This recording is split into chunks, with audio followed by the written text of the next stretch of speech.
Please give him a big hand. And the director Darwin Kuriakose is joining us, and the writer Jinu Chetan is also joining us. Rahul Rajagopal, Vineet Attal, and Pramod Attal. So welcome all. അപ്പോൾ ആദ്യമേ ഞാൻ captain ആണ് ആദ്യമേ സംസാരിക്കുന്നത്. To the director first. So Darwin ji please.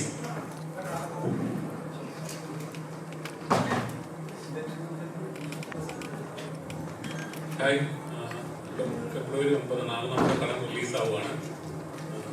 ഇതൊരു investigation ത്രില്ലറാണ്. ഒരു എൻജോയ്സി thriller അങ്ങനെയല്ല, ഒരു ഇമോഷൻസും കാര്യങ്ങളും ഒക്കെ ഉള്ള ഒരു ഇൻവെസ്റ്റിഗേഷൻ ഓഫീസേഴ്സിന്റെ ലൈഫും അവരിലൂടെ പോകുന്ന ഒരു ഇൻവെസ്റ്റിഗേഷൻ ത്രില്ലറാണ്. ഈ സിനിമ നിങ്ങളെ നിരാശപ്പെടുത്തില്ല എന്നാണ് ഞാൻ വിശ്വസിക്കുന്നത്. ഒരു ഓവർ എക്സ്പെക്ടേഷൻസോ അല്ലെങ്കിൽ ഒരു മാസ് ത്രില്ലറൊന്നും പ്രതീക്ഷിക്കാതെ നിങ്ങൾ വളരെ കൂളായിട്ട് ഓഡിയൻസ് തിയേറ്ററിലേക്ക് വന്നാൽ നിങ്ങളെ നിരാശപ്പെടുത്താത്ത വളരെ രസമുള്ള ഒരു സിനിമയായിരിക്കും എന്നാണ് ഞാൻ വിശ്വസിക്കുന്നത്. പോലീസ് വേഷത്തിലാണ്. ഞങ്ങളത് ഭയങ്കര എക്സൈറ്റഡ് ആണ് പടത്തില്. അപ്പം സിനിമ നല്ലതായിരിക്കും. അത് ഞാൻ പോലീസ് വേഷം എടുത്തതല്ല സിനിമയുടെ ഹൈലൈറ്റ്. സിനിമയുടെ ഹൈലൈറ്റ് അതിന്റെ കഥയും അത് പ്രസന്റ് ചെയ്യുന്ന രീതിയും ഒക്കെയാണ്. ഞാനും വളരെ എക്സൈറ്റഡ് ആണ്. ഈ സിനിമയുടെ നമുക്ക് എല്ലായിടത്തും നമ്മൾ ഈ സിനിമയെ പറ്റിയിട്ട് നമ്മുടെ പ്രതീക്ഷകളും വളരെ സന്തോഷമുള്ള പ്രതീക്ഷകളാണ്. നമ്മൾ വളരെ ഹാപ്പി ആയിട്ട് ചെയ്ത ഒരു സിനിമയാണ്. സിനിമയും നന്നായിട്ടുണ്ടെന്നാണ് ഞങ്ങൾക്ക് എല്ലാവർക്കും ഇതുവരെ തോന്നുന്നത്. തീർച്ചയായിട്ടും അൾട്ടിമേറ്റ്ലി പ്രേക്ഷകരാണ് അതിൻ്റെ നിങ്ങൾക്ക് ഇഷ്ടപ്പെടുന്നുണ്ടോ ഇല്ലയോ എന്ന് തീരുമാനിക്കുന്നത്. പക്ഷേ ഇത്തരമാണ് ഈ സിനിമയെ പറ്റിയിട്ട് പറയാനുള്ളത്. മുമ്പ് ഞങ്ങൾ ഇന്റർവ്യൂസിൽ പറഞ്ഞിട്ടുള്ള പോലെ ജനിച്ചിട്ട് ആദ്യം പറഞ്ഞൊരു കാര്യമുണ്ട്. ഇത് അന്വേഷണത്തിന്റെ മാത്രം കഥയല്ല, അന്വേഷകരുടെയും കൂടെ കഥയാണ്. ആ അന്വേഷകരാണ് വിനീതനും രാഹുലും ഞാനും പ്രമോദനും ഒക്കെ. നമ്മളുടെയൊക്കെ ക്യാരക്ടേഴ്സിന്റെ ലൈഫിനെ എങ്ങനെ നമ്മൾ അന്വേഷിക്കുന്ന കേസുകൾ അഫക്ട് ചെയ്യുന്നു, അല്ലെങ്കിൽ എങ്ങനെ അതിനെ മാറ്റുന്നു എന്നൊക്കെ പറയുന്നതാണ് സിനിമയുടെ ഒരു ഇതിവൃത്തം. അപ്പോൾ എല്ലാവരും കണ്ടു നോക്കുക. ഇഷ്ടപ്പെടുകയാണെങ്കിൽ താങ്കൾ അത് പറയുക. Thank you. സോ ഇതിന്റെ റൈറ്റർ ജിൻ ചേട്ടൻ നമ്മളിവിടെ ജോയിൻ ചെയ്തിട്ടുണ്ട്. ജിൻ ചേട്ടൻ ഇതിന്റെ ഞങ്ങളുടെ ഇന്റർവ്യൂസിലൊക്കെ. അപ്പോൾ ജിൻ ചേട്ടൻ അപ്പോൾ നാളെ പടം തിയേറ്ററിലേക്ക് എത്തുകയാണ്. അപ്പോൾ ഞങ്ങൾ എക്സൈറ്റഡ് ആണ്. അതുപോലെ ജിൻ ചേട്ടൻ്റെ ഒരു റൈറ്റിംഗ് ഞങ്ങൾ ഇതിന് മുന്നേ കണ്ടിട്ടുണ്ട്. അപ്പോൾ ജിൻ ചേട്ടൻ എന്താ പറയാനുള്ളത്? അതിപ്പം ഡാർവിനും ടോയിബ്രോയും പറഞ്ഞിരിക്കുന്ന കാര്യങ്ങളിൽ കൂടുതൽ എനിക്ക് പറയാനില്ല. നിങ്ങളെ നിരാശരാക്കാത്ത ഒരു സിനിമയായിരിക്കും, ഒരു ക്വാളിറ്റി സിനിമയായിരിക്കും. അതാണ് ഞങ്ങൾ ഉദ്ദേശിച്ചതും. നിങ്ങൾക്ക് അതുപോലെ തന്നെ നിങ്ങളെ ബോറടിപ്പിക്കാത്ത ഒരു സിനിമ കൂടെ ആയിരിക്കും അന്വേഷിക്കും കണ്ടെത്തും. കാര്യത്തിൽ നമ്മൾ ഗ്യാരണ്ടി തരാം. പിന്നെ നിങ്ങൾക്ക് സിനിമ ഇഷ്ടപ്പെടുകയാണെങ്കിൽ നിങ്ങൾ നല്ല അഭിപ്രായങ്ങൾ, നിങ്ങൾക്ക് ഇഷ്ടപ്പെടുന്ന അഭിപ്രായങ്ങൾ നിങ്ങൾ സ്പ്രെഡ് ചെയ്യുക, മാക്സിമം ആളുകളിലേക്ക് എത്തിക്കുക. രാഹുൽ, പോലീസ് നിങ്ങൾ ഈ അന്വേഷണത്തിൽ ഒരു ഭാഗം ഒരാളായിട്ടാണ് ഉള്ളത്. അപ്പോൾ എങ്ങനെയുണ്ടായിരുന്നു ഒരു ജേണി? ഏകദേശം ഷൂട്ട് 25 ദിവസത്തോളം ഉണ്ടായിരുന്നു. അപ്പോൾ ഞങ്ങൾ വളരെ എൻജോയ് ചെയ്തൊരു സിനിമയാണ്. അത് വളരെ ആത്മാർത്ഥമായിട്ട്, കാരണം ഒരു തരത്തിലുള്ള പ്രശ്നങ്ങളും ഇല്ലാണ്ട് നമ്മൾ 65 ദിവസം വളരെ കംഫർട്ടബിളായിട്ട് ഷൂട്ട് ചെയ്തൊരു സിനിമയാണ്. ബാക്കി ഇനി നാളെ തിയേറ്ററിലേക്ക് എത്തുകയാണ്. ഇൻവെസ്റ്റിഗേഷൻ സിനിമ ഇഷ്ടപ്പെടുന്നവർക്ക് ഒരു ട്രീറ്റ് തന്നെ ആയിരിക്കുമെന്നാണ് ഞങ്ങളുടെ ഉറച്ച വിശ്വാസം. ബാക്കി നാളെ നിങ്ങൾ കണ്ടിട്ട് പറയാം. പടം ഇഷ്ടപ്പെടുകയാണെങ്കിൽ മാക്സിമം പ്രൊമോട്ട് ചെയ്യാം. Thank you. പിന്നെ എല്ലാവരെ പോലെ തന്നെ നമ്മളും വളരെ പ്രതീക്ഷയിലാണ് നാളെ സിനിമ കാണാൻ.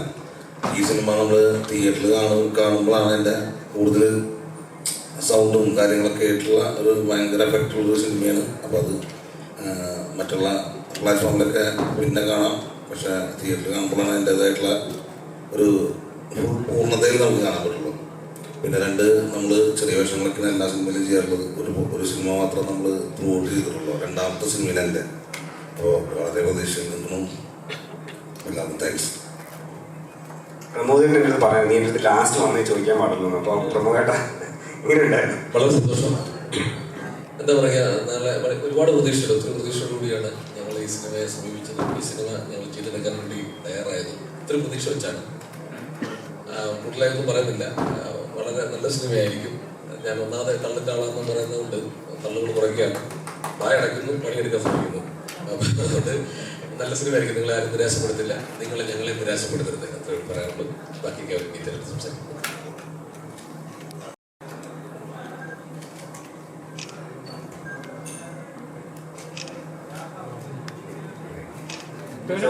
ഞാൻ തന്നെ സ്റ്റാർട്ട് ചെയ്യാം ഫസ്റ്റ് ക്വസ്റ്റ്യൻ. അപ്പം ക്വസ്റ്റ്യൻ എന്ന് വെച്ചാൽ ഇപ്പം ഓരോ മൂവീസിനും ഓരോ എക്സ്പെക്ടേഷൻസ് ആണ് ഭയങ്കര, അതായത് നമ്മളെ എക്സ്പെക്ടേഷൻസ് സ്കൈ ഹൈ ആണ് ഒരു മൂവി. ബട്ട് ഒരു മൂവി എന്ന് പറയുമ്പോൾ ഇപ്പോൾ ഒരു ഡയറക്ടേഴ്സ് മെസ്സേജ് ആണ്. ഡയറക്ടർ എങ്ങനെയാണ് ആ പടം ഓഡിയൻസ് എങ്ങനെ എടുക്കണം എന്നൊരു ഒരു മൈൻഡ് സെറ്റ് ഉണ്ടാവുമല്ലോ, ഇത് ഇങ്ങനെ ചെയ്താൽ നന്നായിരിക്കും എന്നുള്ളത്. അപ്പോൾ ഡാർവിൻ അന്വേഷിപ്പിക്കും കണ്ടെത്തും ചെയ്തപ്പോൾ എന്താണ് ആ ഒരു നമ്മൾ വെക്കേണ്ട ഒരു ലിമിറ്റ് എന്താണ്, നമ്മൾ എങ്ങനെയാണ് ഇത് എൻജോയ് ചെയ്യേണ്ടത്, ഒരു ഡയറക്ടേഴ്സ് വേർഡ്സിൽ ഒന്ന് എക്സ്പ്ലെയിൻ ചെയ്യാം. ഇത് ഒരു ലിമിറ്റും ഇല്ലാതെ തിയേറ്ററിൽ നമ്മൾ വളരെ കൂടായിട്ട് നമ്മൾ അവർക്ക് വളരെ ഒരു ലിമിറ്റ്സും ഇല്ലാതെ അവർ നൈസായിട്ട് പോകാൻ പറ്റും സിനിമയായിരിക്കും. അല്ലെങ്കിൽ ഇന്ന ജോണർ അല്ലെങ്കിൽ ഇങ്ങനെ അങ്ങനെ എല്ലാ ഓഡിയൻസിനും ഇഷ്ടപ്പെടുന്ന ഒരു സിനിമയായിരിക്കും. അങ്ങനെ ഇതിനകത്ത് ഇമോഷൻസ് ഉണ്ട്, ഇൻവെസ്റ്റിഗേഷൻ്റെ ആ ത്രില്ലിംഗ് എക്സ്പീരിയൻസ് ഉണ്ട്. ഞാൻ പറഞ്ഞ ആൾക്കാർക്ക് ഒരു എക്സ്പെക്ടേഷൻസും ഒരു ലിമിറ്റേഷൻസും ഇല്ലാതെ വന്ന് എൻജോയ് ചെയ്ത് പോകാൻ പറ്റുന്ന സിനിമയാണ്. അങ്ങനെ ഞാൻ വിശ്വസിക്കുന്നത്. ഡയറക്ടർ അടുത്താണ്. ട്രെയിലർ കണ്ടപ്പോൾ തോന്നിയ ഒരു കാര്യമാണ്. കാരണം ഇതൊരു നടന്ന ക്രൈമിനല്ല, നടന്ന് കുറേ നാളുകൾക്ക് ശേഷം റിയോട്ട് ചെയ്യുന്ന അല്ലെങ്കിൽ അത് അന്വേഷിക്കുന്ന ഒരു ക്രൈം റിലേറ്റ് ചെയ്ത് ഒരു കഥയാണെന്ന് വിശ്വസിക്കുന്നു. അപ്പം അത് കണ്ടപ്പോൾ തോന്നിയാണ്. അപ്പം ഒരു ക്രൈം ചെയ്തിട്ട് അത് ഫോളോ അപ്പ് ചെയ്തതിനേക്കാളും പാടാണ് ഒരു എപ്പോഴോ നടന്നൊരു ക്രൈം അത് പിന്നീട് അത് ഫോളോ അപ്പ് ചെയ്ത് ചെയ്യാന്നുള്ളത്. ഇങ്ങനെ ഒരു തോട്ടിലേക്ക് എന്താണ് പറയാൻ കാരണം? ഇത് ശരിക്കും എന്റെ തോട്ടല്ല, ഇൻസാന്റെ തോട്ടാണ്.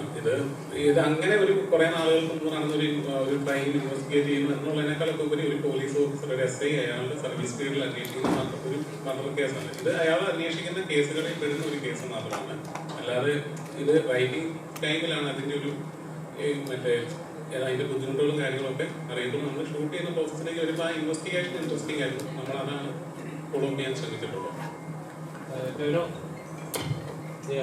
സ്ഥിരം പോലീസ് കഥാപാത്രമായിട്ട് അന്വേഷണം വേണമെന്നുള്ള ട്രെയിലർ കൺഫ്യൂട്ട് ചെയ്തു. ശരിക്കും അതാണോ ഈ കഥ മീറ്റ് ചെയ്യാനുള്ള റീസൺ? അല്ല, ബേസിക്കലി ഇതിന്റെ കഥ കേട്ടപ്പോൾ നല്ല കഥയാണെന്ന് തോന്നി, അതുകൊണ്ടാണ് കമ്മിറ്റ് ചെയ്യാനുള്ള കാരണം. ഒരു മാസ് മസാല അല്ലെങ്കിൽ ആക്ഷൻ ഒരു പക്ക ഒരു റിയലിസ്റ്റിക് ആയിട്ട് നമ്മുടെ ഓരോ സിനിമയ്ക്കും ഓരോ പർപ്പസ് ഉണ്ടല്ലോ. ഇത് ഇങ്ങനൊരു സിനിമയാണ്. അത് വെച്ച് മാസ് മസാല സിനിമകൾ മോശമാണെന്നുള്ള അഭിപ്രായമൊന്നുമില്ല. അങ്ങനത്തെ സിനിമകളും നല്ല കഥയായിട്ടാണെങ്കിലും ചെയ്യുന്നതിൽ സന്തോഷമുള്ളൂ. ഈ സിനിമ കുറച്ചും കൂടെ ഈ പറഞ്ഞ പോലെ ഇവരുടെ ഒരു ഇമോഷണൽ ജേർണിയും കൂടെ ഇതിന്റെ കൂടെ ഉണ്ട്. പിന്നെ ഇതിന്റെ ഇൻവെസ്റ്റിഗേഷൻ പാട്ടും ഒക്കെ ഭയങ്കര രസമായിട്ടാണ് എനിക്ക് ഫീൽ ചെയ്തത്. എനിക്ക് ഇഷ്ടമുള്ള ഒരു തരം സിനിമയാണ് ഇൻവെസ്റ്റിഗേഷൻ സിനിമകൾ. എനിക്ക് ഭയങ്കര ഇഷ്ടമാണ്. എനിക്ക് മാത്രമല്ല, ഒരുപാട് പേർക്ക് അത് ഭയങ്കര ഇഷ്ടമുള്ളതാണ്. അപ്പൊ അങ്ങനെയുള്ള ആൾക്കാരെ ഇത് സാറ്റിസ്ഫൈ ചെയ്യും എന്ന് തോന്നിയത് കൊണ്ടാണ് ഈ സിനിമ കമ്മിറ്റ് ചെയ്തത്. നോർമലി ഇങ്ങനെ ഒരു ക്രൈം സീരീസ് അല്ലെങ്കിൽ ഒരു ഇൻവെസ്റ്റിഗേഷൻ സിനിമ ചെയ്യുമ്പോൾ ഉറപ്പായിട്ട് റിസർച്ച് ഉണ്ടാവും. ഈ സിനിമയ്ക്ക് വേണ്ടി എത്രത്തോളം ഉണ്ട്? അല്ല, ഇങ്ങനൊരു ഈ ജോണറിലൊരു സിനിമ ചെയ്യണം അല്ലെങ്കിൽ ഈ ഒരു കാലഘട്ടത്തിൽ നിന്നുകൊണ്ടൊരു സിനിമ ചെയ്യണമെന്നുള്ള എൻ്റെ തോട്ടിന് ഏകദേശം എൻ്റെ ഒരു ചിന്തയ്ക്ക് ഒരു 10 വർഷത്തെ പഴക്കമുണ്ട്.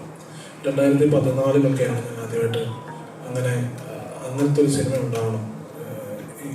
ഈ കാലഘട്ടത്തിൽ നിന്നുകൊണ്ട് നമ്മൾ പഴയ കാലഘട്ടത്തിലെ ഇൻവെസ്റ്റിഗേഷനും പോലീസുകാരുടെ രീതികളും അവരുടെ കുറ്റാന്വേഷണ മെത്തേഡുകളും ഒക്കെ അഡ്രസ്സ് ചെയ്യുന്ന ഒരു കഥ ഉണ്ടാക്കണം എന്നുള്ളൊരു ചിന്ത ഉണ്ടായത് 2014. ഞാൻ എൻ്റെ കൂടെ ഉള്ള എല്ലാ ആളുകളോടും അത് പലപ്പോഴായിട്ട് ഷെയർ ചെയ്തിട്ടുണ്ട്. ഞാൻ ഇങ്ങനൊരു കാര്യം ഇങ്ങനെ ആലോചിക്കുന്നുണ്ട്, പക്ഷെ എനിക്കറിയില്ല എങ്ങനെ എത്തും എന്നുള്ളത്.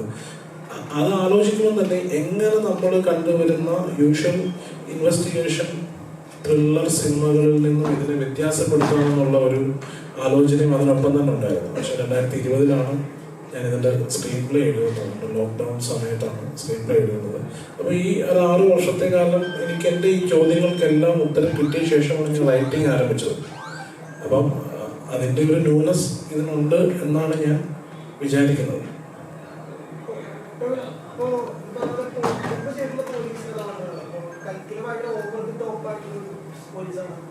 ലാർജർ ദാൻ ലൈഫ് എന്ന് പറയാം.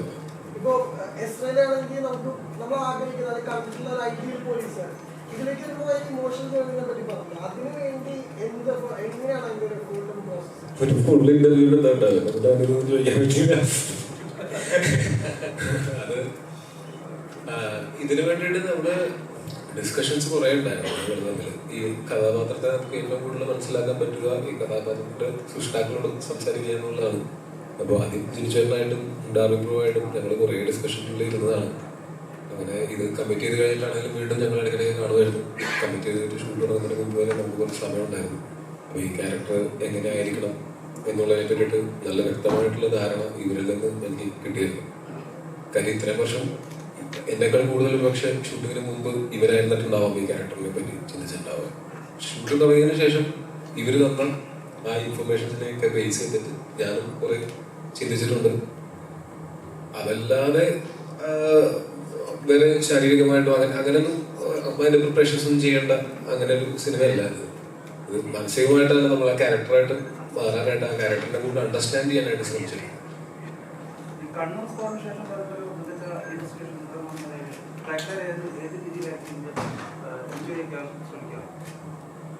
എന്നോടാണോ?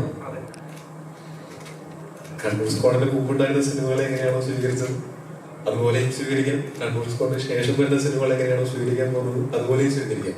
എനിക്ക് കൃത്യമായിട്ട് അറിയില്ലാതെ നിങ്ങൾക്ക് എന്താണ് അതിന് നിങ്ങൾ പ്രതീക്ഷിക്കുന്ന ഉത്തരം എന്നുള്ളത്. ഓരോ സിനിമയും ഓരോ തരമാണ്. ഇപ്പൊ കണ്ണൂർ സ്ക്വാഡ് ഡയറക്ട് ചെയ്തിട്ടുള്ള റോബി എന്റെ വളരെ അടുത്ത സുഹൃത്താണ്. അതിന്റെ എഴുതിയ റോണിച്ചേട്ടൻ എന്റെ വളരെ അടുത്ത സുഹൃത്താണ്. ഞങ്ങൾ 2018 സിനിമ ചെയ്യുന്ന സമയത്ത് അതിന്റെ ത്രെഡ് അന്നേ കേട്ടിട്ടുള്ള ഒരാളാണ് ഞാൻ. അന്നേ അത് അടിപൊളിയായിരിക്കും എന്ന് റോണിച്ചേട്ടനോട് പറഞ്ഞ ആളാണ് ഞാൻ.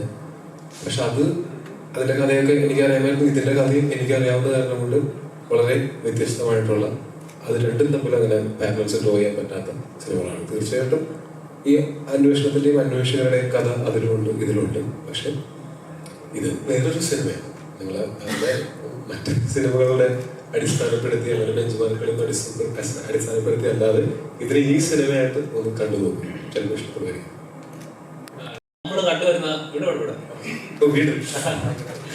നമ്മൾ ഇപ്പൊ സ്ഥിരം കണ്ടുവരുന്ന പാറ്റേൺ ഒരു സിനിമ ഇറങ്ങുവാണ്, അതിന്റെ ഒരു എന്താ പറയുക ഒരു ദിവസം 2 ദിവസം കഴിയുമ്പോഴേക്കും ഇത് ഏതെങ്കിലും ചിലപ്പോൾ ഒരു ഡയറക്ടർ റൈറ്ററുടെ ക്രിയേറ്റിവിറ്റി ആയിരിക്കും. അത് ചിലപ്പോൾ ഏതെങ്കിലും കാലത്ത് ഇറങ്ങിയ സിനിമയുടെ ചെറിയ സാമ്യം ഉണ്ടാവാം.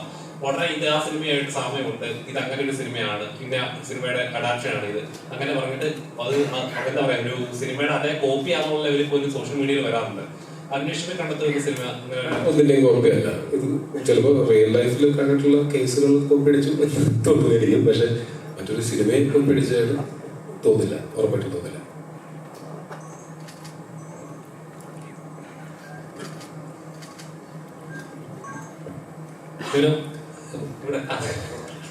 പുള്ളിക്ക് ഒരു കസേരയിട്ട് ഇവിടെ ഇരുന്നില്ല, ഒന്നും ചോദിച്ചില്ല. ഓരോ കഥാപാത്രങ്ങൾ ചെയ്യുമ്പോഴും എപ്പോഴും ഒന്നിനോടൊന്നും സാമ്യം തോന്നാത്ത രീതിയിൽ അല്ലെങ്കിൽ എന്റെ കഥാപാത്രം ചെയ്യുമ്പോൾ പ്രേക്ഷകർ ഇങ്ങനെ ഒരിക്കലും കണക്റ്റഡ് ആവരുത് എന്ന് ശ്രമിക്കും. ഒരു ആക്ടർ എപ്പോഴും അവനൊന്ന് ഷേപ്പ് ചെയ്യാൻ ശ്രമിക്കുന്നു. ടോവിനോ എന്നൊരു ആക്ടർ ഇനിയും വരാൻ പോകുന്ന ഒരുപാട് പ്രതീക്ഷയുള്ള സിനിമകളുണ്ട്. എങ്ങനെയാണ് പ്രേക്ഷകരെ തൃപ്തിപ്പെടുത്തുന്നത്? ഞാൻ എല്ലാത്തിലും ഈ പറഞ്ഞതുപോലെ ശ്രമിച്ചിട്ടുണ്ട്, ഇനിയും ശ്രമിച്ചുകൊണ്ടിരിക്കും. തീർച്ചയായിട്ടും പ്രേക്ഷകരെ തൃപ്തിപ്പെടുത്തുക, നിങ്ങളെയൊക്കെ എന്റർടൈൻ ചെയ്യുക എന്നുള്ളത് തന്നെയാണ് നമ്മൾ സിനിമയിൽ വർക്ക് ചെയ്യുമ്പോൾ നമ്മുടെ പ്രധാന ഉദ്ദേശം. അതിനു വേണ്ടിയിട്ട് നമ്മളുടെ കഴിവിന്റെ പരമാവധി ശ്രമിച്ചിട്ടുണ്ട്, ഇനിയും ശ്രമിച്ചുകൊണ്ടേയിരിക്കും. എന്റെ ക്വസ്റ്റ്യൻ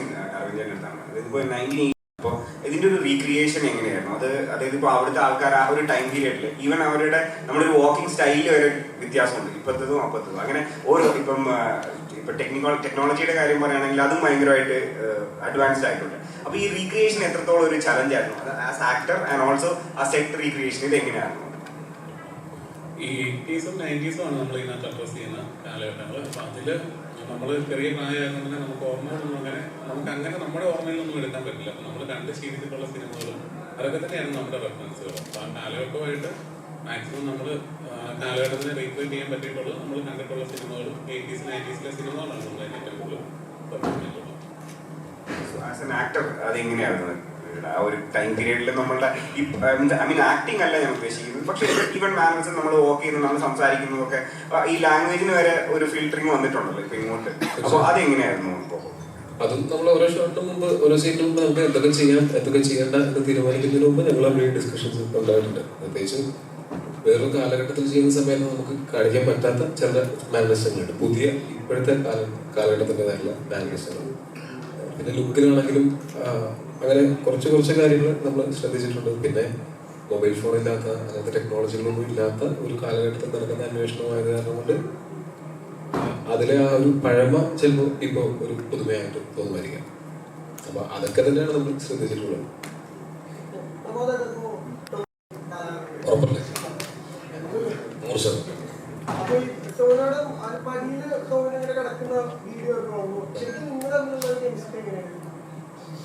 എനിക്ക് ഭയങ്കര ഇഷ്ടമാണ്.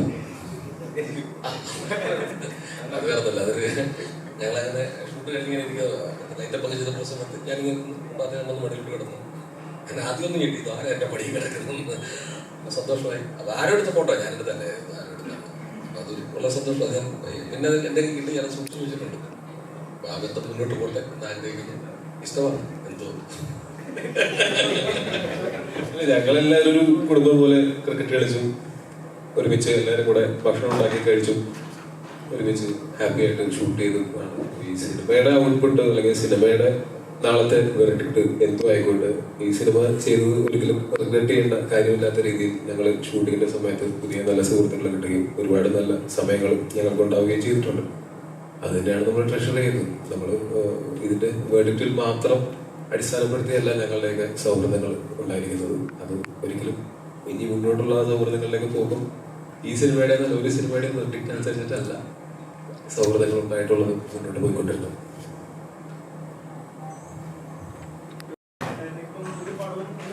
ഇഷ്ടം നോക്കിയാണ് സിനിമ ചെയ്യുന്നത്, വേറെ ഒന്നും നോക്കിയിട്ടല്ല. ഇപ്പൊ പണ്ട് ഒരുപാട് സ്ട്രഗിൾ ചെയ്ത് റിക്വസ്റ്റ് ചെയ്തൊക്കെയാണ് സിനിമയിലേക്ക് എത്തിയെന്ന് പറഞ്ഞിട്ടുണ്ട്. സോ അപ്പം അന്ന് ഹെൽപ്പ് ചെയ്തിരുന്നവര് ഇപ്പൊ ഒരു സിനിമയായിട്ട് വരുമ്പം അത് ടോവിനോയ്ക്ക് ഇഷ്ടപ്പെട്ടില്ലെങ്കിൽ അതപ്പോ എങ്ങനെയാണ് ഹൗ യു സേ? നമ്മൾക്ക് എല്ലാവർക്കും കുറെ സൗഹൃദങ്ങളുണ്ട്. അത് കാരണം കൊണ്ട് നമ്മൾ പല സിനിമകളും ചെയ്യാതിരിക്കാം. പക്ഷെ അതൊന്നും പ്രേക്ഷകൻ അറിയേണ്ട കാര്യമില്ല. പ്രേക്ഷകന് സിനിമ നന്നാവുക എന്നുള്ളത് മാത്രമാണ്. അപ്പോൾ നമുക്ക് നമ്മളുടെ ഫ്രണ്ട്സും ഒക്കെ ആയിട്ട് നല്ലൊരു സിനിമ ചെയ്യാനുള്ള അവസരം ഉണ്ടെങ്കിൽ അതൊരിക്കലും നഷ്ടപ്പെടുത്തി കളയാത്ത ആളാണ് ഞാൻ. എന്നാൽ എനിക്ക് അത്രയ്ക്കും ഇഷ്ടപ്പെടാത്തൊരു സിനിമയാണെങ്കിൽ എനിക്ക് ഇഷ്ടപ്പെട്ടു നമുക്കിത് ചെയ്തു നോക്കാം എന്ന് പറഞ്ഞ് ചെയ്യുന്നത് ഞാൻ പ്രേക്ഷകരോടും എൻ്റെ സുഹൃത്തിനോടും ചെയ്യുന്ന ഒരു ചതിയല്ലേ, വീഡിയോടല്ലേ. അപ്പോൾ നമുക്ക് എല്ലാം മുൻകൂട്ടി തീരുമാനിച്ചു അല്ലെങ്കിൽ ഇത് ഇത്ര കളക്ഷൻ വരും, ഇത് ഇത്ര സെൻട്രൽ ഓടും, ഇത് ഒന്നും നമുക്കറിയില്ല. നമുക്ക് അങ്ങനെയൊന്നും നമ്മളുടെ കഥ പറയാൻ വരുന്നവരോട് നിങ്ങൾ ഒരിക്കലും ഒന്നും എടുത്ത് കാണിക്കും എന്നിട്ട് ഞാൻ വന്ന് അഭിനയിക്കുന്നു എന്ന് പറയാൻ പറ്റില്ല. അപ്പോൾ ഇതിനകത്ത് നമ്മളുടെ പേഴ്സണൽ ബന്ധങ്ങളെക്കാൾ ആ സിനിമ നന്നാവുക. കാര്യം വെച്ചാൽ പേഴ്സണൽ ബന്ധം ചിലപ്പോൾ രണ്ടുപേരും മാത്രം തമ്മിലായിരിക്കും. പക്ഷെ ആ സിനിമയിൽ ഒരുപാട് പേര് വർക്ക് ചെയ്യുന്നതാണ്. നമ്മളൊരു സിനിമ ചെയ്യുമ്പോൾ ഏറ്റവും കൂടുതൽ ആഗ്രഹിക്കുക ആ സിനിമയിൽ ചെയ്ത എല്ലാവർക്കും കൂടെ കിട്ടുന്ന ഒരു സിനിമയാവണം എന്നുള്ളതാണ്. ആർക്കെങ്കിലും പ്രൊഡ്യൂസർ ഉൾപ്പെടെ. അപ്പോൾ ഞാനൊരു സൗഹൃദത്തിൻ്റെ പുറത്തൊരു മോശം സിനിമ ചെയ്തൊരു പ്രൊഡ്യൂസറിന് നഷ്ടം ഉണ്ടായി കഴിഞ്ഞാൽ എൻ്റെ പ്രിൻസിപ്പൾസിനെതിരായിട്ടാണ് ഞാൻ ചെയ്യുന്നത്. അതുകൊണ്ട് വളരെ ബുദ്ധിമുട്ടിയിട്ടാണെങ്കിലും കുറേയൊക്കെ ഷുഗർ കോട്ട് ചെയ്തും പോളിഷ് ചെയ്തും സത്യസന്ധമായിട്ട് അവരെ പറഞ്ഞ് മനസ്സിലാക്കുക എന്നുള്ളതാണ് ഞാൻ ചെയ്യാറുള്ളത്.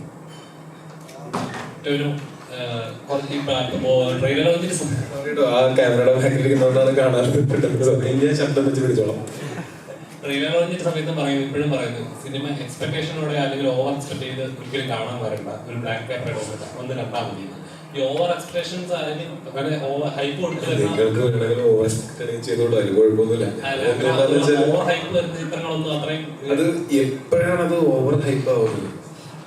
അത് ഹൈപ്പ് എങ്ങനെയാണ് ഓവർ ഹൈപ്പ് ആവുന്നത്? എക്സ്പെക്ടേഷൻ എങ്ങനെയാണ് ഓവർ എക്സ്പെക്ടേഷൻ ആവുന്നത്? നമ്മള് മുന്നോട്ട് നിങ്ങൾക്ക് ഇതിന്റെ കണ്ടന്റുകൾ തന്നിട്ടുണ്ടല്ലോ, അത് വെച്ച് നിങ്ങൾ നിങ്ങളുടെ മനസ്സിലൊരു സിനിമ ഉണ്ടാക്കിയിട്ട് അതേ സിനിമ കാണാൻ വേണ്ടി വരുമ്പോഴാണ് അത് ഓവർ ഹൈപ്പോ ഓവർ എക്സ്പെക്ടേഷനോ ആവുന്നത്. അങ്ങനെയൊന്നും അല്ലാതെ ഈ ഒരു സിനിമ എങ്ങനെയുണ്ടെന്ന് കണ്ടു നോക്കാം എന്ന് തുറന്ന മനസ്സോടെ വന്ന് കാണാൻ വേണ്ടിയിട്ടാണ് നമ്മൾ ഇടയ്ക്കിടയ്ക്ക് വീണ്ടും ഇങ്ങനെ പറയുന്നത്. ഒരു മലയാള സിനിമയിലെ ഒരു പ്രൊഡ്യൂസർ കഴിഞ്ഞിടെ പറയുണ്ടായി, അതായത് ഇപ്പം മലയാള സിനിമകളെക്കാളും മറ്റ് അന്യഭാഷ സിനിമകൾ തിയേറ്ററിൽ എണ്ണം കൂടുന്നുണ്ട്. മലയാള സിനിമയ്ക്ക് ഇവിടെ ഒരു വാല്യൂ കുറഞ്ഞുകൊണ്ടായി. കണ്ടന്റ് ഓറിയന്റഡ് ആയിട്ട് സിനിമകൾ ഇറങ്ങുന്ന ഒരു ഇൻഡസ്ട്രിയാണ് മലയാളം. പക്ഷെ എങ്കിൽ കൂടി മറ്റ് അന്യഭാഷ ചിത്രങ്ങളുടെ ഇവിടെ പ്രാധാന്യം കൂടുമ്പോൾ മലയാളത്തിന് ഇവിടെ പ്രാധാന്യം കുറയുന്നു. ആസ് ആൻ ആക്ടർ എല്ലാ ലാംഗ്വേജും അഭിനയിക്കുന്ന നല്ലൊരു ആക്ടർ ഉണ്ടാകും. എന്താണ് താങ്കളുടെ അഭിപ്രായം? ആസ് ആൻ ഓഡിയൻസ് നിങ്ങളുടെ അഭിപ്രായം എനിക്ക് പറയാൻ പറ്റും. As an audience Malayala cinema ഇച്ചിലൂടെ മറ്റു ഭാഷകൾ അംഗീകരിക്കപ്പെടുന്ന പോലെ തന്നെ മലയാള സിനിമകളും ഇച്ചിലൂടെ അംഗീകരിക്കപ്പെടുമെന്ന് ഞാൻ വിശ്വസിക്കുന്നു. അംഗീകരിക്കപ്പെടുന്നല്ലേ പറഞ്ഞത്? ആരാണ് അംഗീകരിക്കുന്നത്? അല്ല, ഇച്ചിലൂടെ തിയേറ്ററുകളിലായാലും ഇപ്പം ഒരു സിനിമ ഓടുന്ന ഒരാഴ്ച, 2 ആഴ്ച അല്ലെങ്കിൽ 4 ആഴ്ച ഓടിക്കൊടുന്ന തിയേറ്ററുണ്ട്. ഒരു മറ്റ് ഇപ്പം ഒരു തെലുങ്കോ അല്ലെങ്കിൽ കന്നഡയോ ഒരു സിനിമ ഇറങ്ങുകയാണെങ്കിൽ നല്ല സിനിമ ആയിരിക്കാം. പക്ഷെ അത് ഇച്ചിലൂടെ തിയേറ്റർ എണ്ണം കൂടുമ്പോൾ ആളുകൾ അതിലായിരിക്കും കുറച്ചുകൂടെ കോൺസെൻട്രേറ്റ് ചെയ്യുന്നത്. അപ്പൊ ഇപ്പുറത്തൊരു മലയാള പടം ഉണ്ടെങ്കിൽ അത് ഞങ്ങൾ എന്താണ് ചെയ്യുന്നത്? ഞങ്ങളുടെ സിനിമകൾ പരമാവധി അപൂർണമായിട്ട് ചെയ്യുന്നുണ്ട്. അത് എല്ലാ സിനിമയും ഒരുപോലെ നന്നാവും എന്നൊന്നും ഉറപ്പ് ഞാൻ പറയുന്നില്ല. പക്ഷെ എല്ലാ സിനിമയുടെ പിന്നിലും അതേ എഫേർട്ടുണ്ട്. ഇവിടെ വിജയിക്കുന്ന സിനിമകളുടെയും പരാജയപ്പെടുന്ന സിനിമകളുടെയും ഒക്കെ പിന്നിലും അതേ എഫേർട്ടുണ്ട്. ഒരാളെയും ദ്രോഹിക്കാനോ ബുദ്ധിമുട്ടിക്കാനോ വേണ്ടിയിട്ടല്ല ഞങ്ങൾ സിനിമ ചെയ്യുന്നത്. മറ്റുള്ളവരെ ബുദ്ധിമുട്ടിക്കാൻ വേണ്ടി കയ്യിലിരിക്കുന്ന കാശും കൊടുത്ത് നമ്മൾ ഇവരെ പണിയെടുത്തൊരു സിനിമ ചെയ്യില്ലല്ലോ. സിനിമ നന്നാവണം എന്ന് ആഗ്രഹിച്ചിട്ട് തന്നെയാണ് നമ്മൾ ചെയ്യുന്നത്. അപ്പൊ ഇതിൽ ഞങ്ങളുടെ കഴിവിന്റെ പരമാവധി ചെയ്യുന്നുണ്ട്. ഇതിൽ കൂടുതൽ ഞങ്ങൾ എന്ത് ചെയ്യണമെന്ന് നിങ്ങൾ പറയൂ. പരമാവധി പ്രമോഷൻ ചെയ്യാൻ നിങ്ങൾക്ക് തോന്നിയാലല്ലേ നിങ്ങൾ തിയേറ്ററിൽ കാണാൻ വരാൻ പറ്റുള്ളൂ, വരുള്ളൂ. അപ്പം ഞങ്ങൾക്ക് ഞങ്ങളുടെ സിനിമയിൽ ഉള്ളതല്ലേ നിങ്ങളെ കാണിച്ച് ടീസ് ചെയ്യാൻ പറ്റുള്ളൂ. അത് വെച്ചിട്ട് നിങ്ങൾ വന്ന് കാണുക. തിയേറ്റർ നിറഞ്ഞ സദസ്സിൽ സിനിമ ഓടിക്കൊണ്ടിരിക്കുമ്പോൾ അങ്ങനെ മാറ്റി വേറെ സിനിമ ഇടുമെന്ന് എനിക്ക് തോന്നുന്നില്ല. നല്ല സിനിമയാണെങ്കിൽ അതിനെ മാക്സിമം പ്രോത്സാഹിപ്പിക്കുക, മോശം സിനിമകളെ നിങ്ങൾ കാണുന്ന പ്രോത്സാഹിപ്പിക്കുക. അതിൽ പരം നമുക്കിതിൽ എന്താണ് മുന്നോട്ട് ചെയ്യാൻ പറ്റുക? മറ്റ് ഇൻഡസ്ട്രികളൊക്കെ ചിലപ്പോൾ ഒരുപാട് പണം മുടക്കി നമ്മളിലേക്ക് എത്രയോ അധികം ബഡ്ജറ്റുള്ള സിനിമകളായിരിക്കാം, അല്ലെങ്കിൽ നമ്മളെക്കാളും കൂടുതൽ പ്രൊമോഷന് ചെലവിടാൻ പറ്റുന്ന പ്രൊഡക്ഷൻ കമ്പനീസ് ആയിരിക്കാം അതിൻ്റെ പിറകിൽ. അല്ലെങ്കിൽ തന്നെ ഒന്ന് ആലോചിക്കുക, കേരളത്തിൽ നമ്മളുടെ ഒരു സിനിമാ കൾച്ചർ വളരെ അടിപൊളിയാണ്. നമ്മൾ മലയാളം, തമിഴ്, തെലുങ്ക്, കന്നഡ, ഹിന്ദി, ഇംഗ്ലീഷ്, അതുപോലെ ഏത് ഭാഷയിലെ സിനിമകൾ ഇറങ്ങി കഴിഞ്ഞാലും നല്ല സിനിമയാണെങ്കിൽ നമ്മൾ തിയേറ്ററിൽ പോയി തന്നെ കാണുന്നതാണ്. അപ്പോൾ ഞങ്ങളുടെ കോമ്പറ്റീഷൻ അതനുസരിച്ച് ഭയങ്കര കൂടുതലാണ്. മറ്റു പല നാടുകളിലും അവരുടെ റീജിയണൽ ലാംഗ്വേജ് സിനിമയ്ക്ക് ഇത്ര കോമ്പറ്റീഷൻ ഇല്ല. അപ്പോൾ നമുക്കൊരിക്കലും 1000 കോടിയുടെ പടമായിട്ടോ 500 കോടിയുടെ പടമായിട്ടോ അതിനുള്ള ബഡ്ജറ്റൊന്നും നമ്മളിലില്ല. അതിനുള്ള ഭാഗമുള്ളതല്ല. നമുക്ക് നമ്മുടെ കഴിവിൻ്റെ പരമാവധി വെച്ചിട്ട് ചെയ്യാൻ പറ്റുള്ളൂ. ശ്രമിക്കുന്നുണ്ട്.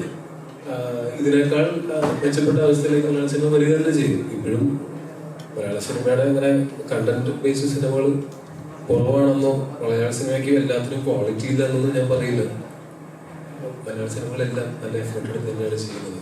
ബാക്കിയുള്ളവർ ഒരു ദിവസം 10 മണിക്കൂർ വർക്ക് ചെയ്യുന്നുണ്ടെങ്കിൽ നമ്മൾ ചിലപ്പോൾ 15-20 മണിക്കൂർ വർക്ക് ചെയ്യുന്നുണ്ട്. എന്നുവെച്ചാൽ അത്രയും എഫേർട്ട് എടുത്താലേ നമുക്ക് ഇവരൊക്കെ ആയിട്ട് കോമ്പീറ്റ് ചെയ്യാൻ പറ്റും. ഞങ്ങളുടെ ഭാഗത്ത് ഞങ്ങൾ പരമാവധി ശ്രമിക്കുന്നുണ്ട്. ഈ സിനിമയാണെങ്കിലും ഈ മാസം വരുന്ന സിനിമകളെ പറ്റി നിങ്ങൾക്ക് നല്ല പ്രതീക്ഷകളില്ല. സിനിമകൾ നല്ലതാണെങ്കിൽ അതിനെ കൈവിടാതിരിക്കുക. നല്ല കണ്ടന്റുള്ള നല്ല സിനിമകൾ അത് വലുതാണോ ചെറുതാണോ എന്നുള്ളത് ചിന്തിക്കാതെ അതിനെ എന്താ പറയുക ചേർത്ത് പിടിക്കാൻ ശ്രമിക്കുക. ഇപ്പോൾ എത്ര സിനിമകളാണ് ഈ മാസം വരുന്നത്? ഇപ്പം തന്നെ ഞാൻ കണ്ടോളൂ മഞ്ഞുമൽ ബോയ്സിൻ്റെ. ഞാൻ ഭയങ്കര പ്രതീക്ഷ ചെയ്യുന്ന സിനിമ. എനിക്ക് അതിൻ്റെ കഥ അറിയാം, ഷൂട്ടിംഗ് ലൊക്കേഷൻ ഞാൻ പോയിട്ടുണ്ട്. ഞാനത് എന്തായാലും തിയേറ്ററിൽ തന്നെ കാണാൻ പോകുന്ന സിനിമയായിരിക്കും. അതേപോലെ ഒരു അമയോഗം എന്ന് പറയുന്ന സിനിമ ഇതേപോലെ തന്നെ ഞാൻ കാത്തിരിക്കുന്ന സിനിമയാണ്. അല്ലെങ്കിൽ നമ്മുടെ തുണ്ട് എന്ന് പറയുന്ന സിനിമ വിജുവേട്ടൻ്റെ പടം, അതിൻ്റെ ഡയറക്ടർ തല്ലുമാലയിൽ വർക്ക് ചെയ്തിട്ടുണ്ട്. അതിൻ്റെ സിനിമാറ്റോഗ്രാഫറും അതിൻ്റെ പ്രൊഡ്യൂസറും ഒക്കെ എൻ്റെ വളരെ സുഹൃത്തുക്കളാണ്. ഞാൻ ആ സിനിമയ്ക്ക് വേണ്ടി വെയിറ്റ് ചെയ്യാണ്. അപ്പോൾ ഈ മാസം വരുന്ന സിനിമകളെല്ലാം ഇതിലൊക്കെ നിങ്ങൾക്ക് വർക്കാവുന്ന സിനിമകളുണ്ടെങ്കിൽ അതിനൊന്ന് പ്രോത്സാഹിപ്പിക്കും. ഞങ്ങൾക്കത് ഭയങ്കര സഹായമായിരിക്കും. അതല്ലാതെ ഞങ്ങൾ ഉഴപ്പിയിട്ടോ വേണ്ടെന്ന് വെച്ചിട്ടോ ഒരിക്കലും ഒരു സിനിമ മോശമാവാറില്ല. ആർക്കും മുൻകൂട്ടി കാണാൻ പറ്റില്ല ഒന്നും. എല്ലാം ഒരു ശ്രമമല്ലേ. ആ ശ്രമം വിജയിച്ചാൽ അടിപൊളി, പരാജയം പോലെ അടുത്ത പരിപാടിയായിട്ട് വീണ്ടും വരണം. ചില സിനിമകള് ശ്രദ്ധിക്കാൻ പോവാം, പക്ഷെ എന്നാലും അവർ നടന്ന പ്രകടനം ഭയങ്കര അടിപൊളിയായി പോലെ ആക്ടർ ഭയങ്കര സൂപ്പറായി സിനിമ രസമില്ലാതെ. അപ്പൊ ശരിക്കും തോന്നിട്ട് അങ്ങനത്തെ സിറ്റുവേഷൻ വരുമ്പോൾ എങ്ങനെയാണ്? അതൊരു പരാജയമാണ്. സിനിമ നന്നാവുക, സിനിമയുടെ കൂടെ നമ്മൾ നന്നാവുക എന്നുള്ളതല്ലാതെ എങ്ങനെ വന്നാലും ഒരു പരാജയമാണ്. സിനിമ ഭയങ്കര നന്നായിട്ട് പെർഫോമൻസ് ഒരു മോശമായാലും ഒരു പരാജയമാണ്. പക്ഷെ ഇതൊന്നും എന്താണ് ഒരു മോശം സിനിമയിൽ നല്ല ക്യാരക്ടർ ചെയ്തേക്കാം എന്ന് വിചാരിച്ചിട്ടോ ഒരു നല്ല സിനിമയിൽ ഒരു മോശം ക്യാരക്ടർ ചെയ്തേക്കാം എന്ന് വിചാരിച്ചിട്ടോ ഒന്നും നമ്മൾ ചെയ്യുന്നില്ലല്ലോ. നിങ്ങളൊക്കെ ചെയ്യുന്ന പോലെ രാവിലെ കുളിച്ചു കൂട്ടപ്പനായിട്ട് നമ്മൾ പണിയെടുക്കാൻ ഇറങ്ങുകയാണ്. അങ്ങനെ എടുക്കുന്ന പണികൾ നിങ്ങളുടെ ജോലികളെക്കാൾ കുറച്ച് കൂടുതൽ ഞങ്ങളുടെ പ്രശ്നം എന്ന് വെച്ചാൽ ഞങ്ങളുടെ ജോലി നിങ്ങളെല്ലാവരും കൂടെ വിധിയിടുകയാണ്. അപ്പം ഞങ്ങൾക്ക് നിങ്ങളുടെ റെസ്പോൺസ് അറിഞ്ഞാലേ ഞങ്ങളുടെ ജോലി ഞങ്ങൾ നന്നായി ചെയ്തിട്ടുണ്ടോ മോശമായിട്ട് ചെയ്തിട്ടുണ്ടോ എന്നൊക്കെ അറിയാൻ പറ്റുള്ളൂ. അതുകൊണ്ട് നല്ല ഒരു പരീക്ഷ ചെയ്തിട്ട് പേപ്പർ ഇട്ടാൻ കാത്തിരിക്കുന്ന പോലെയാണ് നമ്മൾ എല്ലാ പടത്തിലും കാത്തിരിക്കുന്നത്.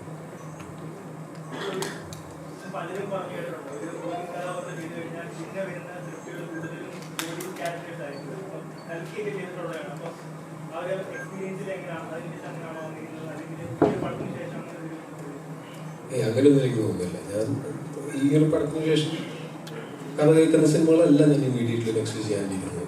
അതുകൊണ്ട് അങ്ങനെയൊന്നുമില്ല. ഞാൻ ചൂസ് ചെയ്യുന്ന സമയത്ത് ചെയ്തിട്ടില്ലാത്ത ക്യാരക്ടേഴ്സ് ചെയ്യാനായിട്ട് കുറച്ചും കൂടെ താല്പര്യം ഉണ്ടാവും. ചെയ്തിട്ടുള്ള പോലത്തെ ക്യാരക്ടേഴ്സ് ആണെങ്കിലും ഞാൻ ആ ചെയ്തിട്ടുള്ള ക്യാരക്ടറിൽ നിന്ന് എന്ത് ഡിഫറെൻ്റ് ആയിട്ട് പുതിയ സിനിമയിൽ ചെയ്യാം എന്നുള്ളതാണ് നമ്മൾ ആലോചിക്കുക. ഒരേപോലത്തെ ക്യാരക്ടേഴ്സ് സിനിമയായിട്ട് ചെയ്താൽ എനിക്കും ബോറടിക്കും, നിങ്ങൾക്കും ബോറടിക്കും. ഏതെങ്കിലും കഥാപാത്രം ശബ്ദം വെച്ച് പിടിച്ചു ഒരു ആക്ടറുടെ ഡ്രീം ആയിരിക്കും അവനോട് തന്നെ ചലഞ്ച് ചെയ്യുന്ന അല്ലെങ്കിൽ എന്നെ തന്നെ മാർക്ക് ചെയ്യുന്ന ഒരു കഥാപാത്രം കിട്ടുക എന്നത്. ഇപ്പം ആടുജീവിതത്തിൽ പൃഥ്വിരാജ് പറഞ്ഞു ഇനി ഇതേപോലത്തെ ഒരു കഥ വന്നാൽ ഞാൻ ചെയ്യില്ല, അത്രയും എഫേർട്ട് ഇട്ടു. അപ്പൊ അതേപോലെ ഒരു ചലഞ്ചിങ് ആയിട്ടുള്ള എക്സ്പെരിമെന്റ് ഒരു കഥാപാത്രം അല്ലെങ്കിൽ ഒരു കഥ വന്നെന്ന് പിന്നെ വിവരിച്ചിട്ടുണ്ട്. എല്ലാത്തിലും ഇതുപോലെ നല്ല എഫേർട്ട് ഇട്ടിട്ട് തന്നെയാണ് ചെയ്യുന്നത്. ഞാൻ അങ്ങനെ ഒരു പൊളിറ്റിക്കൽ ഇങ്ങനൊരു പടം എന്ന് പറഞ്ഞിട്ട് ഞാൻ അതിനൊരു ടെംപ്ലേറ്റ് എൻ്റെ മനസ്സിലില്ല. ഒരു കഥ കേൾക്കുമ്പോഴായിരിക്കും ഇത് നല്ലതായിരിക്കും എന്ന് നമുക്ക് തോന്നിയിട്ട് നമ്മൾ ചെയ്യുന്നത്.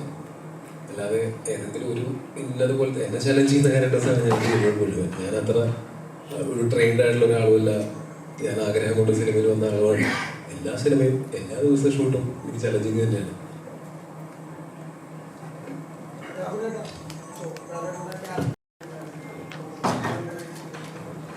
ബർത്ത്ഡേ സർപ്രൈസ് ആയിരുന്നു. ഒരു 150 പേരുള്ള സെറ്റിൽ എല്ലാ ദിവസവും ആരുടെയെങ്കിലൊക്കെ ബർത്ത്ഡേ ഉണ്ടാവും. ഞാനിങ്ങനെ രാവിലെ ചെന്ന് ഞാൻ ഒന്നും പറഞ്ഞില്ല, ഞാൻ വേണ്ടില്ല. വൈകുന്നേരം ഷൂട്ട് കഴിഞ്ഞു, ഞാൻ റൂമിലെത്തി താഴെ നിൽക്കുമ്പോഴാണ് പെട്ടെന്ന് എല്ലാവരും കൂടെ ഞങ്ങൾ താമസിക്കുന്നിടത്തേക്ക് വന്നത്. കേക്ക് കേട്ട് വന്നു. പിന്നെ കുറച്ചു നേരം കേക്ക് കട്ട് ചെയ്തു. എനിക്ക് ഒരിക്കലും ഞാൻ മറക്കില്ല എന്ന് എനിക്ക് ഉറപ്പുള്ളൊരു ബർത്ത്ഡേ ആയിരുന്നു. Thank you. ഇപ്പം ഒന്നുകൂടെ പറയണ്ട, thank you for all those memories. എനിക്ക് അതുകൊണ്ട് തന്നെ ഞാൻ ഒരു ഫുൾ ലെങ്ത് ക്യാരക്ടർ ചെയ്യുന്ന ആദ്യത്തെ കൊമേഴ്ഷ്യൽ സിനിമയാണ്. ഇപ്പം എനിക്ക് വളരെ പ്രധാനപ്പെട്ടൊരു സിനിമയാണിത്. അപ്പോൾ ഇതിപ്പോൾ നാളെ ഇറങ്ങാൻ പോവുകയാണ്. നിങ്ങളത് നേരത്തെ പറഞ്ഞ പോലെ ഹൈപ്പ് ഓവർ ഹൈപ്പ് എനിക്കത് മനസ്സിലാവുന്നില്ല. ഇപ്പം പേഴ്സണലി ഇതിൻ്റെ ഒരു പ്രൊമോഷൻ ട്രെയിലർ ടീസർ കണ്ടു കഴിഞ്ഞാൽ ഞാൻ എന്ന പ്രേക്ഷകൻ തിയേറ്ററിൽ പോയി കാണാൻ ആഗ്രഹിക്കുന്ന പോലത്തെ ഒരു സിനിമയാണിത്. ഇതുപോലെ ഒരുപാട് പേരുണ്ട്. അപ്പം അവർ തിയേറ്ററിൽ എത്തിക്കഴിഞ്ഞാൽ തന്നെ നമുക്ക് വിജയമാണ്.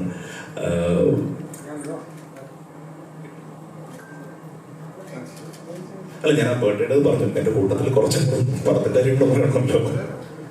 Thank you. അവസരം കിട്ടിയപ്പോ അപ്പൊ ഫാദറിനെ കാസ്റ്റ് ചെയ്തു പറഞ്ഞപ്പോഴേക്കും വീട്ടുകാരുടെ പ്രതികരണം എങ്ങനെയായിരുന്നു? ആർക്കും അങ്ങനെ വലിയ പ്രശ്നമൊന്നുമില്ല. പക്ഷെ ഞങ്ങൾക്കൊരു പുതിയ കാര്യമായിരുന്നു. അത് എന്റെ അടുത്ത് ചോദിച്ചപ്പോ ഞാൻ പറഞ്ഞു, അപ്പനാ അഭിനയിക്കാനുള്ള നിങ്ങൾ എന്ത് കണ്ടിട്ടാണ് അതൊരു ഫോട്ടോ ഇട്ട് വെച്ചിട്ട് നിങ്ങളെ കാര്യം. പക്ഷെ പിന്നീടാണ് അതങ്ങനെ ഭയങ്കര ഒരു അങ്ങനെ കുറെ പെർഫോമൻസ് മുഹൂർത്തങ്ങളുള്ള അങ്ങനത്തെ ക്യാരക്ടറൊന്നും അല്ലാതെ അങ്ങനത്തെ തന്നെയാണ്. ഒരു 3-4 ഷോട്ടിൽ ആണ് ഉള്ളത്. അത് അത്യാവശ്യം ഡീസൻ്റ് ആയിട്ട് പുള്ളി ചെയ്തിട്ടുണ്ടെന്നാണ് ഞാൻ വിശ്വസിക്കുന്നത്. അപ്പൊ ഇതിന്റെ ഷൂട്ടിന് വരുന്ന സമയത്ത് LKG-ലൊക്കെ പിള്ളേരൊക്കെ ഉണ്ടാക്കാൻ പോകുന്ന അമ്മയൊക്കെ കൂടെ വന്നിട്ടുണ്ടായിരുന്നു. അമ്മയ്ക്കാണ് ഏറ്റവും കൗതുകം. ഇത്രകാലം മോനാണ് സിനിമയിൽ അഭിനയിച്ചിട്ടുള്ളത്. സിനിമയിൽ അഭിനയിക്കാൻ പോകുന്നത് എനിക്കും അതിനൊരു കൗതുകം ഉണ്ടായിരുന്നു. അത് എല്ലാ കാര്യങ്ങളിലും ജീവിതത്തിൽ ഞാൻ എൻ്റെ അപ്പൻ്റെ അടുത്താണ് എന്തെങ്കിലും ഉപദേശങ്ങൾ. അവസാനത്തെ തീരുമാനം എടുക്കുന്നതിന് മുമ്പ് അപ്പൻ്റെ അടുത്ത് ചോദിച്ചിട്ടാണ് ഞാൻ എല്ലാ കാര്യങ്ങളും ഇപ്പോഴും ചെയ്യുന്നത്. അത് സിനിമയുടെ കാര്യത്തിൽ മാത്രമേ ഉള്ളൂ എനിക്ക് അങ്ങനെ ചോദിച്ച് ഒരു തീരുമാനം എടുക്കാൻ പറ്റാത്തത്. ബാക്കി എന്ത് ജീവിതത്തിൻ്റെതായിട്ടുള്ള ഫാമിലിയുടെ കാര്യങ്ങളാണെങ്കിലും ബാക്കി എന്തെങ്കിലും ഇൻവെസ്റ്റ്മെന്റിന്റെ കാര്യങ്ങളൊക്കെ ആണെങ്കിലും അപ്പൻ്റെ അടുത്താണ് ഞാൻ ഉപദേശത്തിന് വേണ്ടി ചെല്ലാറുള്ളത്. ഇതിൽ മാത്രമാണ് എനിക്ക് അപ്പന് കുഴപ്പമില്ല പറഞ്ഞുതരാൻ കുറച്ച്.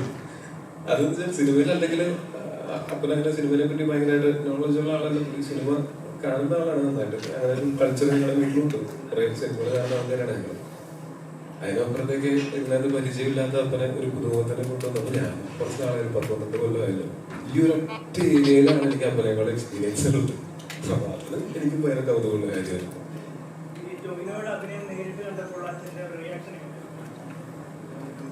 അല്ല, അപ്പനെ നേരിട്ട് മുമ്പ് ഷൂട്ടിംഗ് ലൊക്കേഷനിൽ വന്നിട്ടുണ്ട്. ഒരുമിച്ചൊരു ഫ്രെയിമിൽ നിൽക്കുന്നത് ആദ്യമായിട്ടാണ്. ഞങ്ങൾക്കൊരു ഇമോഷണൽ മൊമെന്റ് ആയിരുന്നു. നിങ്ങൾക്ക് സിനിമ കാണുമ്പോൾ അങ്ങനെ തോന്നിയൊന്നും പറ്റില്ല. പക്ഷെ എനിക്ക് എന്നെ സംബന്ധിച്ചിടത്തോളം അത് എടുത്തു വെക്കാനൊരു ഷോട്ടല്ലേ. അപ്പോൾ കാലങ്ങളോളം നമുക്ക് അതൊരു ഹിസ്റ്ററി അല്ലേ സിനിമ എന്ന് പറയുന്നത്. അതില് കൗതുകമാണ് കൂടുതലും രണ്ടാൾക്കും തോന്നിയിട്ടുണ്ടാവുക. പിന്നെ അത് അതിൻ്റെ കൂടെ ഒരു ഇമോഷണൽ ഇതും കൂടെ ഉണ്ട്. അപ്പൊ അതിന്റെ ഇമോഷണൽ ഉണ്ട്. ഇപ്പൊ ഒരു ഡയറക്ടേഴ്സ് ആക്ടർ ആണെന്ന് പലപ്പോഴും കേട്ടിട്ടുണ്ട്. അപ്പൊ ഞങ്ങൾ തന്നെ ഇന്റർവ്യൂല് കഴിഞ്ഞ ദിവസം ഡയറക്ടേഴ്സ് ആക്ടർ ആണെന്ന് പറഞ്ഞു. അപ്പൊ എന്താണ് അതിനെ കുറിച്ച് പറയുന്നത്? ഡയറക്ടറോട് ചോദിക്കണം. ഒന്ന് അഭിപ്രായം പറയാൻ പറ്റില്ല. ഞാൻ അപ്പോഴത്തേക്ക് ഞാൻ ആലോചിക്കട്ടെ. ഡയറക്ടേഴ്സ് ആക്ടറാണ് ടോബി. നമുക്ക് കമ്മ്യൂണിക്കേഷൻ കുറച്ചുകൂടി ഈസിയാണ്. നമ്മൾ പറയുന്നത് പെട്ടെന്ന് ടോബിക്ക് മനസ്സിലാവും. പിന്നെ ക്യാരക്ടറിന് വേണ്ടി എന്തെങ്കിലും എഫേർട്ട് ഇടാനും പുള്ളിക്കൊരു മടിയില്ല. നമ്മളൊരു സ്റ്റാർ ലൊക്കേഷനിൽ നിൽക്കുമ്പോൾ നമ്മൾ ആ ഒരു കോൺഷ്യസ് നമ്മൾ ആകുന്ന സമയത്താണ് നമ്മൾ ഡയറക്ടർ എന്നുള്ള രീതിയിലായിട്ട് ഞാൻ പറയുന്നത് അത് പുതിയ ഡയറക്ടർ എന്നുള്ള എന്നെ സംബന്ധിച്ചിട്ട് ഒരു സ്റ്റാർ ലൊക്കേഷനിൽ നിൽക്കുന്നു എന്നുള്ളൊരു ഫീല് വരുമ്പോഴാണ് നമുക്ക് അറ്റൻഷൻസ് കൊടുക്കുന്നത്. പക്ഷേ ഒരിക്കലും ഒരു ടോബിബ്രോ നമ്മൾ എത്ര സമയം വേണമെങ്കിലും വെയിറ്റ് ചെയ്യാനോ അല്ലെങ്കിൽ ആ ക്യാരക്ടറിന് വേണ്ടി എത്ര എഫേർട്ട് ഇടാനും ഒരു മടിയില്ലാത്തതാണ്. അപ്പം നമുക്കും അത് കുറച്ചുകൂടെ കമ്മ്യൂണിക്കേഷൻസ് ഈസി ആവും. വേറെ നമ്മൾ കെയർ ചെയ്യാൻ നമുക്കൊരു കോൺഷ്യസ് ആകണ്ട, ഒന്നുമില്ല. നമ്മൾ വളരെ അടുപ്പമുള്ള ഒരാളിനെ കൊണ്ട് നമുക്ക് ആ ഒരു കമ്മ്യൂണിക്കേഷനാണ് അതിൻ്റെ ഏറ്റവും നന്നായിട്ടുള്ളതെന്നാണ് വിശ്വസിക്കുന്നത്. എനിക്ക് ഡയറക്ടേഴ്സ് ആക്ടറാണെന്ന് അറിയില്ല. ഡെഫിനറ്റ്ലി ഞാനൊരു ടീം പ്ലെയറാണ്. അപ്പോൾ ചുറ്റുമുള്ള ക്രൂവിൻ്റെയും ഡയറക്ടറുടെയും റൈറ്ററിൻ്റെയും സിനിമാറ്റോഗ്രാഫറിൻ്റെയും കൂടെ നിൽക്കുന്ന ആർട്ടിസ്റ്റുകളുടെയും ഒക്കെ സപ്പോർട്ട് കിട്ടുമ്പോഴാണ് എൻ്റെ പെർഫോമൻസ് നന്നാവുന്നത് എന്നാണ് ഞാൻ വിശ്വസിക്കുന്നത്. അപ്പോൾ ഞാനൊരു ടീം പ്ലെയറാണെന്ന് പറയാം ഉറപ്പായിട്ടും. ഞാൻ ഭയങ്കരമായിട്ട് ഇവരൊക്കെ ഡിപ്പെൻഡ് ചെയ്യുന്നുണ്ട്. എന്തെങ്കിലും കാര്യങ്ങൾക്കാണെങ്കിലും എനിക്ക് സംശയങ്ങളൊക്കെ വന്നു കഴിഞ്ഞാലും ഈഗോകാരനോട് ഞാൻ ഒരിക്കലും ചോദിക്കാതിരിക്കില്ല, ഞാൻ ചോദിക്കും. എനിക്കത് അൾട്ടിമേറ്റ്ലി പണം നന്നാവണം, പെർഫോമൻസ് നന്നാവണം, അത്രയ്ക്ക് ഉള്ളൂ.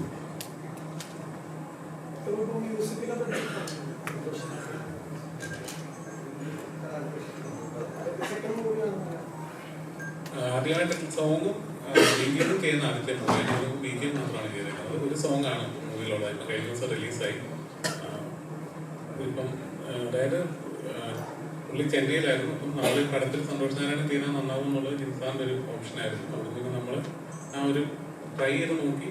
അതിനുശേഷം പടം കണ്ടപ്പോൾ പുള്ളിക്ക് ഓക്കെ ആയിരുന്നു. പുള്ളി വളരെ ഹാപ്പി ആയിട്ട് തന്നെ പടം ചെയ്തു. നന്നായിട്ട് വന്ന് പടം വിശ്വസിക്കും.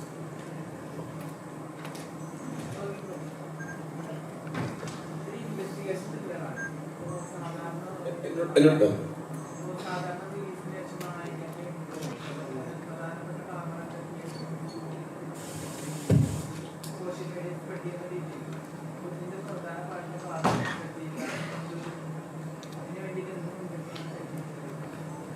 ഞങ്ങൾ മുൻകരുതലെടുക്കുന്നതിനേക്കാളും അതുകൊണ്ട് ചെയ്യാതിരുന്നാൽ പറയും.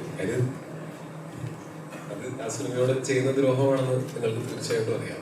അത് ഇൻട്രൊഡക്ഷനൊന്നുമല്ല. ഇൻട്രൊഡക്ഷനൊക്കെ എനിക്കറിയില്ല. അത് പക്ഷെ ഇതിൽ പ്രധാനപ്പെട്ട ഇതിനകത്ത് മർമ്മപ്രധാനമായിട്ടുള്ള സീനുകളൊക്കെ എങ്ങനെ ഷൂട്ട് ചെയ്തിരുന്നത് ചിലപ്പോൾ സിനിമയുടെ ആസ്വാദനത്തിന്, അതായത് ഞങ്ങളോട് ചെയ്യുന്ന ഒരു ദ്രോഹം എന്നുള്ളത് പോലെ തന്നെ ആ സിനിമ കാണാത്ത ബാക്കിയുള്ള പ്രേക്ഷകരോടും ചെയ്യുന്ന ഒരു ദ്രോഹമാണ്. അത് പരമാവധി ഒഴിവാക്കുക എന്നുള്ളതാണ് മാന്യമായ രീതി. അതിന് മുൻകരുതൽ എത്തിയിട്ടും ഓരോ തിയേറ്ററിലും പോയിട്ട് നമുക്ക് ആരോട് മൊബൈൽ എടുക്കുന്നുണ്ട് നോക്കി ഇരിക്കാൻ പറ്റും. എത്രയോ പേരല്ലേ സിനിമകളായിട്ട് ഒരു തിയേറ്ററിൽ വരുന്നത്. അത് സ്വയം തോന്നി ചെയ്യാതിരിക്കുക എന്നുള്ളതല്ലേ ഏറ്റവും അതിന്റെ ന്യായം.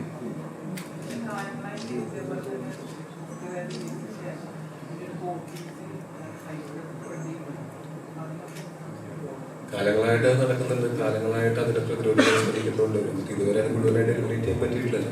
അപ്പോൾ അത് പൂർണ്ണമായിട്ട് ഇല്ലാതാക്കണമെങ്കിൽ അത് ഷൂട്ട് ചെയ്ത് സ്പ്രെഡ് ചെയ്യുന്നവർ തന്നെ വിചാരിക്കണം. നമ്മളെ സൈബർ ലോക്ക് അത്രയും വരുന്ന കാലഘട്ടത്തിനനുസരിച്ച് ഇപ്പൊ എന്ന് പറഞ്ഞൊരു സിനിമ അങ്ങനെ ഇപ്പൊ ഞാനും ചെറുപ്പത്തിലൊക്കെ അങ്ങനത്തെ കുട്ടികളൊക്കെ കണ്ടിട്ടുണ്ട്. പക്ഷെ ഇപ്പൊ നമുക്ക് OTT ഉണ്ട്, തിയേറ്ററിൽ കാണാം. ലീഗലി നമുക്ക് അതിനെ കാണാനുള്ള സാഹചര്യങ്ങളുണ്ട്. ക്യാമറ പ്രിന്റിലൊക്കെ ഡിപ്പെൻഡ് ചെയ്യേണ്ട കാര്യമില്ല. ഇപ്പോൾ OTT-യുടെയൊക്കെ പല സബ്സ്ക്രിപ്ഷൻസ് ഒക്കെ 5-6 OTT-യൊക്കെ സിനിമ എടുക്കുമ്പോൾ തന്നെ ഫ്രീ ആയിട്ട് കിട്ടുന്നുണ്ട്. എന്നിട്ടും ഇതിനൊക്കെ ഡിപ്പെൻഡ് ചെയ്യുന്ന ആളുകളാണ്. അത് കാണാൻ ആളുകളുള്ളതുകൊണ്ടായിരിക്കും ആരെങ്കിലുമൊക്കെ ഷൂട്ട് ചെയ്തിരുന്നത്. അത് കാണുമ്പോൾ നമ്മൾ ഇടന്തോറിടണ്ടെന്ന് തീരുമാനിച്ചാൽ മാത്രമേ ഇത് തീരുള്ളൂ. അത് ഞങ്ങളുടെ തെറ്റല്ലല്ലോ. ഞങ്ങൾക്ക് എന്ത് ചെയ്യാൻ പറ്റും? ഞങ്ങൾ വിക്ടിംസാണ്. നിങ്ങളെന്ന് പറയേണ്ടത്. ഇറങ്ങിയ സമയത്ത് ഒരു സീൻ ഡിലീറ്റ് ചെയ്യുകയുണ്ടായി. എഴുത്തിൽ ഇത്തരം പൊളിറ്റിക്കലായിട്ടുള്ള കുറെ കാര്യങ്ങൾ ഇനി ശ്രദ്ധിക്കും സിനിമയിൽ. അല്ല, ഒരു സിനിമയുടെ തിരക്കഥ ഒരുപാട് ആളുകൾ വായിച്ച ശേഷം ഒരുപാട് ഫിൽറ്ററിങ്ങിന് ശേഷമാണ് അത് ഷൂട്ട് ചെയ്യുന്നത്. ഷൂട്ട് ചെയ്യുന്നതിന് തൊട്ട് മുമ്പുള്ള മൊമെന്റിൽ പോലും അത്തരം ഡിസ്കഷൻസ് ഉണ്ടാവാറുണ്ട്. ആ സിനിമ ഇറങ്ങിയ ശേഷം ഞാനും എൻ്റെ ഡയറക്ടറും കൂടെ ഇവിടുത്തെ ഏകദേശം മെയിൻ സ്ട്രീം മീഡിയാസ് അടക്കം ഒരു 6-7 മീഡിയാസിലോ ഇന്റർവ്യൂസ് കൊടുത്തിരുന്നു. ഇവിടുത്തെ പ്രഗത്ഭരായ മാധ്യമപ്രവർത്തകർ നമ്മളെ ഇന്റർവ്യൂ ചെയ്തിട്ടുണ്ടായിരുന്നു. അവരൊക്കെ സിനിമ കണ്ട ശേഷം സിനിമയുടെ ബാക്കിയുള്ള എല്ലാ ഭാഗങ്ങളെയും കുറിച്ച് സംസാരിക്കുകയുണ്ടായി. ആർക്കും അങ്ങനെ ഒരു കാര്യത്തെക്കുറിച്ച് യാതൊരു വിധത്തിലുള്ള ഒരു തോന്നലോ അത്തരം ഒരു ആംഗിളിൽ ആ ഡയലോഗിനെയോ സീനിനെയോ കണ്ടിട്ടോ ഇല്ലായിരുന്നു. പെട്ടെന്നാണ് ഇത് ഒരു കുറച്ച് ആളുകൾക്ക് അത് അഫക്റ്റ് ചെയ്യുന്ന അത്തരം ഒരു സാഹചര്യപ്പെടുത്തിയിട്ടുള്ള ആളുകൾക്കല്ല അത് മനസ്സിലാവുള്ളൂ. അവർക്ക് അത് അവരുദ്ദേശിക്കുന്ന രീതിയിലാണ് ആ ഡയലോഗിന്റെ മീനിങ് അവരത് വ്യാഖ്യാനിച്ചത്. നമ്മൾ ആരും അങ്ങനെ ഉദ്ദേശിച്ചിട്ടില്ല, അങ്ങനെ ആരും ഉദ്ദേശിക്കേണ്ട ആവശ്യവുമില്ല. ഞാൻ പ്രത്യേകിച്ച് അങ്ങനത്തെ ഒരു സാഡിസ്റ്റ് ആയിട്ടുള്ള ഒരാളുമല്ല. സിനിമയുടെ സംവിധായകൻ ഷാജി കൈലാസോ ആ സിനിമയിലെ നായകൻ പൃഥ്വിരാജോ ഒട്ടുമല്ല. അപ്പം പക്ഷേ നമുക്കതിനെക്കുറിച്ച് നമ്മൾ അതല്ല ഉദ്ദേശിച്ചതെന്ന് നമുക്ക് പറയാൻ പറ്റില്ല. ഒരു വിഭാഗത്തിന് അത്തരം ഒരു ചിന്ത, അത്തരം ഒരു തോന്നൽ ഉണ്ടായിട്ടുണ്ടെങ്കിൽ അത് അവരെ മുറിവേൽപ്പിക്കാതെ 1 മിനിറ്റ് മുമ്പ് 1 മിനിറ്റ് കട്ട് ചെയ്ത് മാറ്റുക എന്നുള്ളതാണ് അതിനകത്ത് മാന്യവും യുക്തവുമായ നടപടി. അത് നമ്മൾ കൃത്യമായിട്ട് ചെയ്യുകയും ചെയ്തു. പിന്നെ ഞാൻ അങ്ങനത്തെ യാതൊരു ഡയലോഗുകളും സെൻസർ ചെയ്തിരുന്ന ഒരാളല്ല. ഈ ഇരിക്കുന്ന ഡാർവിനോ എൻ്റെ അപ്പുറത്തിരിക്കുന്ന ടോബി ബ്രോയോ ഒക്കെ 7 തവണ ഈ സ്ക്രിപ്റ്റ് വായിച്ചിട്ടുണ്ടാവും. നാളെ ഞാൻ അടുത്തായിട്ട് ചെയ്യാൻ പോകുന്ന സിനിമയിലെ നായകൻ പൃഥ്വിരാജാണ്. അദ്ദേഹം ആ സ്ക്രിപ്റ്റ് വായിക്കുമ്പോൾ അവർക്ക് എന്നെ ഓർമ്മിപ്പിക്കുകയും എന്നോട് പറയുകയും ഇത് ഇങ്ങനൊരു പ്രശ്നമുണ്ടല്ലോ എന്ന് പറഞ്ഞ് എനിക്കത് ജെനുവനാണെന്ന് തോന്നിയാൽ ഞാൻ തീർച്ചയായിട്ടും ആ സമയത്ത് തന്നെ മാറ്റും. പിന്നെ അതിന് എഴുതുന്ന സമയത്ത് ബോധപൂർവമായിട്ട് അത്തരം ആരെയും ഒരു കമ്മ്യൂണിറ്റിയോ ഒരു പ്രത്യേക വിഭാഗത്തെയോ ഒക്കെ വേദനിപ്പിച്ചുകൊണ്ട് സ്ക്രിപ്റ്റ് എഴുതാൻ ശ്രമിക്കുന്ന ഒരാളേ അല്ല. അപ്പോൾ അത് അന്ന് അങ്ങനെ ഒരു കുറച്ച് ആളുകൾക്ക് അത് വിഷമമുണ്ടാക്കി ആ മൊമെന്റിൽ നമ്മളത് കട്ട് ചെയ്ത് കളഞ്ഞു. അത് അവിടെ കഴിഞ്ഞു. എൻ്റെ അടുത്ത എല്ലാ സിനിമകളിലും അത്തരം ഡയലോഗുകൾ ഉണ്ടാകുന്നു. ഞാനത് ചിന്തിച്ചിരുന്ന സ്ക്രിപ്റ്റ് എഴുതുമെന്നോ ഒന്നും ആരും വിചാരിക്കണ്ട.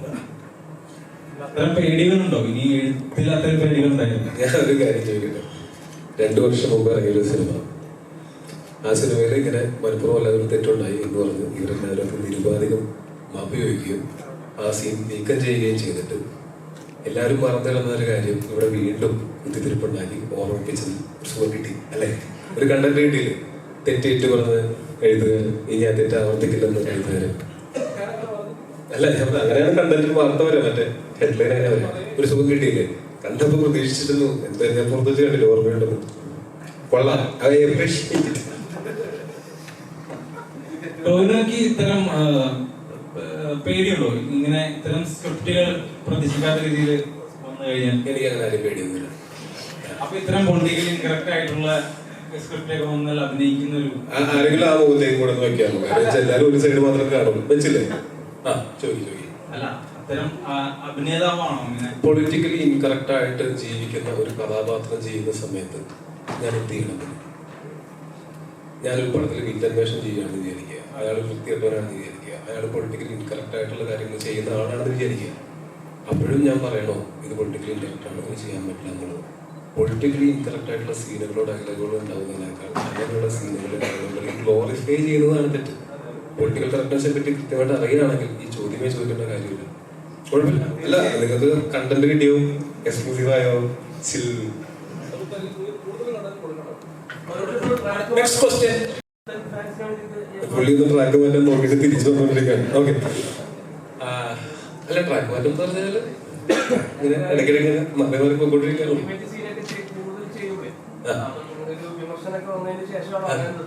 ഞാൻ നിർത്തിയത് ഞാൻ എല്ലാം നിർത്തി. നിങ്ങളെ കാണാൻ കിടക്കണേലേ ഉള്ളൂ, നിർത്തിയിട്ടില്ല. അങ്ങനെ നിർത്തേണ്ട കാര്യമുണ്ടോ? മോശമായിട്ട് ഞാൻ എന്തെങ്കിലും ചെയ്തിട്ടുണ്ടോ? പറയും, മോശമായിട്ട് എന്തെങ്കിലും ചെയ്തിട്ടുണ്ടോ? ഇന്റിമേറ്റ് എന്ന് പറഞ്ഞിട്ട് മാറ്റം. ആ, ഞാനൊരു കഥ വരുമ്പോ ഇതും കൂടെ ഉണ്ടെങ്കിൽ ചെയ്യാന്ന് പറയേണ്ട കാര്യമില്ല. അങ്ങനെ ഒരു സിനിമയില് സാഹചര്യം വന്നാലല്ലേ ചെയ്യേണ്ട കാര്യമുള്ളൂ. നാളെ തന്നെ വേണോ? ഞാൻ പറഞ്ഞൊരു കഥ കേട്ട് നമുക്കത് ഇഷ്ടപ്പെട്ട് ഒരു സിനിമയായിട്ട് ഒരു പ്രൊജക്റ്റായിട്ടൊക്കെ വന്നു കഴിഞ്ഞിട്ടല്ലേ നമുക്ക് ചെയ്യാൻ പറ്റുള്ളൂ. ആലോചനകളുണ്ട്, തീർച്ചയായിട്ടും ഉണ്ട്.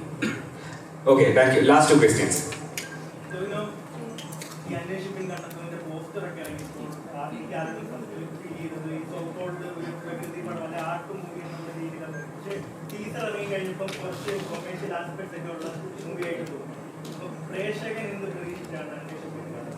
ആ ടേം ശ്രദ്ധിച്ചോ? സോ കോൾഡ് പ്രകൃതിപ്പടം. ഈ സോ കോൾഡ് പ്രകൃതിപ്പടം എന്ന് പറയുന്ന ടേം നിങ്ങളൊക്കെ കൂടെ ഉണ്ടാക്കിയിട്ട് എത്ര കാലമായി? അതിനു മുമ്പ് ഇന്ത്യയില്, ഓൾ ഇന്ത്യയിൽ OTT-യിൽ നിങ്ങൾ ഈ പറയുന്ന പ്രകൃതിപ്പടങ്ങൾ വഴി തന്നെയല്ലേ മലയാള സിനിമ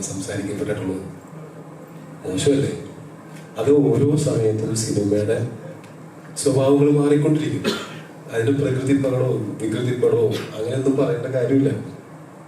ഒരേപോലത്തെ അല്ലെങ്കിൽ സിമിലർ പാറ്റേണിലുള്ള കുറെ സിനിമകൾ കണ്ടു കഴിയുമ്പോൾ നമുക്കൊക്കെ ബോറടിക്കും. ഇനി കുറച്ചു കാലം വേറെ സിനിമ കാണാം എന്ന് നമുക്ക് തോന്നും. ഇതും ബോറടിക്കും. എഴുതി വെച്ചോ, പ്രകൃതി പടങ്ങളിലേക്ക് നമ്മളെ തിരിച്ചു വരികയും ചെയ്യും, അന്ന് നിങ്ങൾ ഓർക്കുകയും ചെയ്യും. Thank you. നിങ്ങൾ ഈ പറഞ്ഞ റിയലിസ്റ്റിക് സിനിമകളില്ലേ പ്രകൃതി പടങ്ങൾ തോന്നുന്നത്? റിയലിസ്റ്റിക് സിനിമകളിലും നല്ലതും മോശമുണ്ട്, അല്ലെങ്കിൽ മാസ് മസാല സിനിമകളിലും നല്ലതും മോശമുണ്ട്.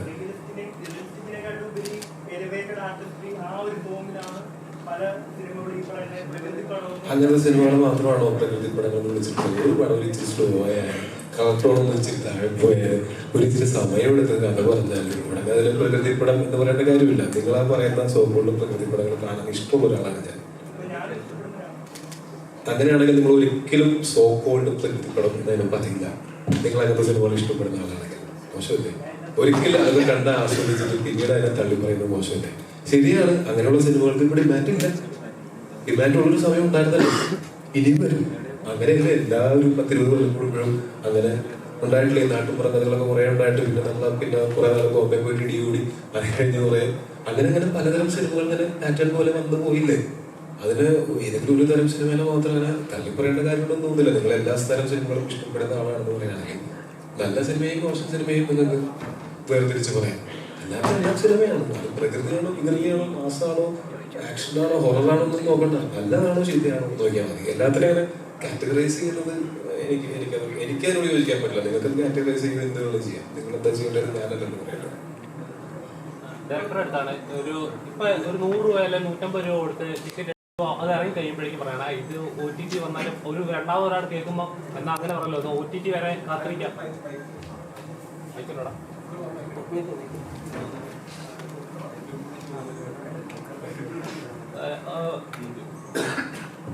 അതായത് ഒരു പ്രേക്ഷകരുടെ 100 രൂപ അല്ലെങ്കിൽ 150 രൂപ കൊടുത്ത് ടിക്കറ്റ് എടുത്ത സിനിമ കാണുമ്പോൾ 2 മണിക്കൂർ 2.5 മണിക്കൂർ സിനിമ കണ്ടിട്ട് ഒരാളോട് പറയുവാണ് കുഴപ്പമില്ല കണ്ടിരിക്കാം പറയുമ്പോൾ കേൾക്കുന്ന ആൾക്ക് തോന്നുന്നു ഇതൊരു കണ്ടിരിക്കാന്നാണ് പറഞ്ഞത്. ഒരു OTT വരെ നോക്കാം എന്തായിരിക്കും കേൾക്കുന്ന ഒരു നോർമൽ ഒരു അല്ലെങ്കിൽ ഒരു ഡെയിലി വർക്ക് ചെയ്യുന്ന ഒരാൾ ചിന്തിക്കുന്നത്. അപ്പം ശരിക്കും അതൊരു സിനിമ അഫക്ട് ചെയ്യുന്നവരായിട്ട് തോന്നുന്നു. ഒരു ആസ് എ ഡയറക്ടർ എന്ന് പറയുമ്പോൾ ഒരു നമ്മുടെ വർക്ക് ഒരു വലിയ സ്ക്രീനിൽ ഒരു 100-1000 പേര് ഒരു സ്ക്രീനിൽ അത് കാണുമ്പോൾ ഉള്ള ഫീൽ ഉണ്ടല്ലോ. ഒരു ഡയറക്ടർ എന്ന് നോക്കുമ്പോൾ അത് എന്താ പറയുക അത് OTTs വരുമ്പോൾ അത് നശിക്കപ്പെടുന്ന ബിസിനസ് നടക്കുന്നുണ്ടാവും. ബട്ട് ഒരു ആർട്ട് എന്ന ലെവലിൽ അത് നശിക്കപ്പെടുന്നത് വിശ്വസിക്കുന്നുണ്ടോ? അങ്ങനെ കാറ്റഗറൈസ് ചെയ്യപ്പെടുന്നതിനോട് എനിക്ക് താല്പര്യമില്ല. ഞാൻ എല്ലാ സിനിമകളും തിയേറ്ററിൽ കാണാൻ ശ്രമിക്കുന്ന ആളാണ്. തിയേറ്ററിൽ മിസ്സായി പോകുന്ന സിനിമകൾ മാത്രമാണ് പണ്ട് നമ്മൾ TV-യിൽ വരുമ്പോൾ കാണും, സാറ്റലൈറ്റ് അന്നത്തെ കാലത്ത് കാണുമായിരുന്നു. ഇപ്പൊ അത് OTT വരുമ്പോൾ കാണുന്നില്ല. അത് OTT സിനിമകൾ തിയേറ്റർ സിനിമ എന്ന് പറഞ്ഞാൽ അങ്ങനെ കാറ്റഗറൈസ് ചെയ്ത് കാണാറില്ല. ഇപ്പം എനിക്ക് KGF മിസ്സായി പോയാലും ഞാൻ OTT-യിലായിരിക്കും കാണുന്നത്. അല്ലാതെ വലിപ്പം നോക്കിയിട്ടല്ല, കണ്ടന്റ് നോക്കിയിട്ടാണ് നമ്മളിപ്പോൾ സിനിമകൾ പ്രിഫർ ചെയ്യുന്നത്. അത് മാക്സിമം തിയേറ്ററിൽ കാണാൻ തന്നെയാണ് ട്രൈ ചെയ്ത് നോക്കാറ്. പിന്നെ അങ്ങനെ ഈ പടം OTT-ക്ക് വേണ്ടി അങ്ങനെ ഒരിക്കലും നമുക്ക് ജഡ്ജ് ചെയ്യാൻ പറ്റുമെന്ന് ഞാൻ വിശ്വസിക്കുന്നില്ല. നല്ല സിനിമകളാണെങ്കിലും അത് തിയേറ്ററിലാണെങ്കിലും OTT-യിലാണെങ്കിലും അങ്ങനെ തരംതിരിക്കേണ്ട ആവശ്യമുണ്ടെന്ന് ഞാൻ വിശ്വസിക്കുന്നില്ല. പലപ്പോഴും ഇങ്ങനെ ഒരു തിയേറ്ററിൽ വിജയിക്കാതെ OTT-ലാക്കുമ്പോൾ അയ്യോ ഇത് തിയേറ്ററിൽ എക്സ്പീരിയൻസ് ചെയ്ത ഒരു സിനിമയായിരുന്നു. അങ്ങനെ പലപ്പോഴും പല സിനിമകൾ അങ്ങനെ വന്ന് വിജയിച്ച് അങ്ങനെ പോയിട്ടുണ്ട്. ഈ ഓഡിയൻസ് തിയേറ്ററിലേക്ക് വരാത്തതുകൊണ്ടാണ് OTT വരുമ്പോൾ അഭിപ്രായം വരുന്നത്. അങ്ങനെ ആ തിയേറ്റർ എക്സ്പീരിയൻസ് ഒരിക്കലും നമുക്ക് OTT കിട്ടില്ല. നമ്മൾ മാത്രം ഇരുന്ന് കാണുന്ന അല്ലെങ്കിൽ നമ്മളൊരു വീട്ടിലിരുന്ന് കാണുമ്പോൾ എക്സ്പീരിയൻസ് നമ്മൾ തിയേറ്ററിൽ കാണുന്ന സൗണ്ട് ആണെങ്കിലും വിഷ്വൽ ആണെങ്കിലും ഒക്കെ ആ എക്സ്പീരിയൻസ് ഒരിക്കലും നമുക്ക് OTT കിട്ടില്ല. അപ്പം അത് മിസ് ചെയ്യുന്നത് എപ്പോഴും ഓഡിയൻസ് തന്നെയാണ്. അത് OTT വരുമ്പോഴാണ് അവർ കാണുന്നത്, അതിന്റെ അഭിപ്രായം വരുന്നത് മാത്രമേ ഉള്ളൂ. അതിൽ നല്ല എക്സ്പീരിയൻസ് ആയിരിക്കും അത് തിയേറ്ററിൽ.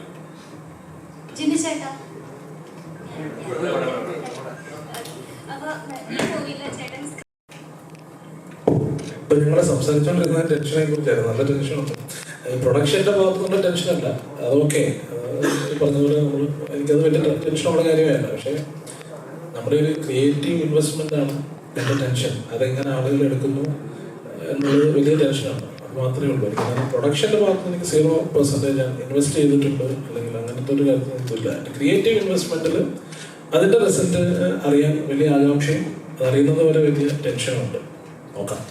ഓക്കെ, അപ്പോൾ thank you so much. Final words Tony ചേട്ടൻ.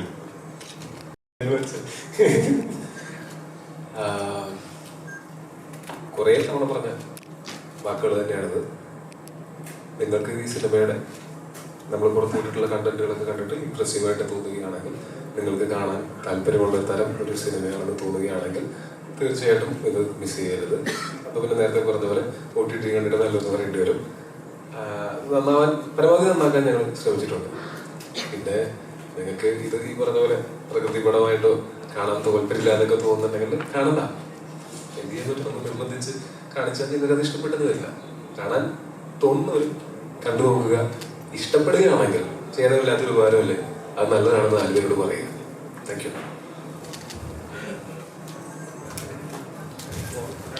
Thank you so much.